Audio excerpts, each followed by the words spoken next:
ẹ lójijì ara ọ̀tọ̀ la tún gbé wá lọ́jọ́ tòní. Bíbélì ló fi kọ́ wa pé bẹ́ẹ̀ ni kí ìwọ kí ó kọ́ wa láti máa ka iye ọjọ́ wa kí àwa kí ó lè fi ọkàn wa sí ipa ọgbọ́n. Mo ń fi àsìkò yìí kí Pastor Ayo ADEDAYO aka Májẹ̀mú Àdúrà, the minister in charge Christ Apostolic Pentecostal Church Aláṣepé. He is a member of Chosen Prophet. He is also a member of Apostle of Christ Evangelical Group. Olówó orí olúwa tó sìn Kafilat Adédayọ̀, Bàbá Adéṣọlá John Firepemi Adédayọ̀.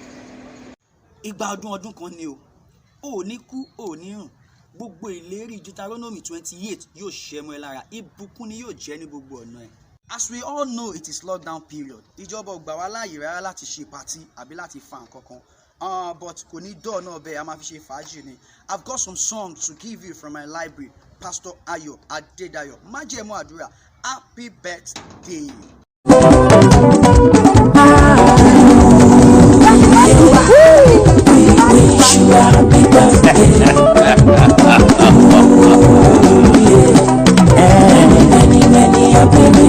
Happy returns, Sakala.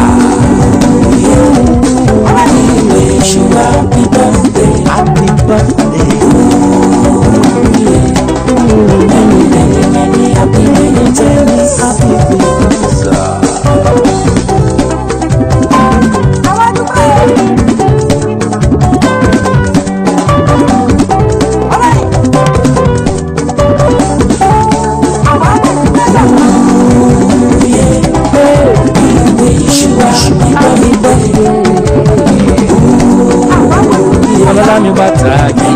Many happy returns.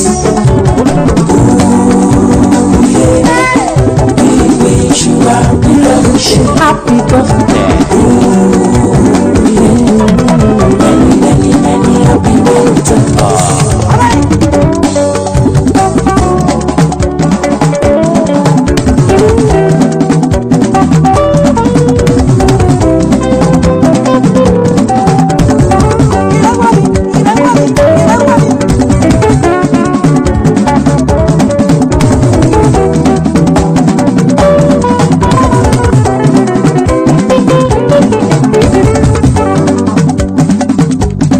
Ọlọ́jọ́ ìbí òní bóyá kò má mi lẹ́ngbẹ́, ọlọ́jọ́ ẹ̀yẹ òní bóyá kò fáyọ̀ kò jó, ojú ṣáàtì rọ́dún ijó ló yẹ ká jó, ọpẹ́ ló yẹ ká dún, many happy returns.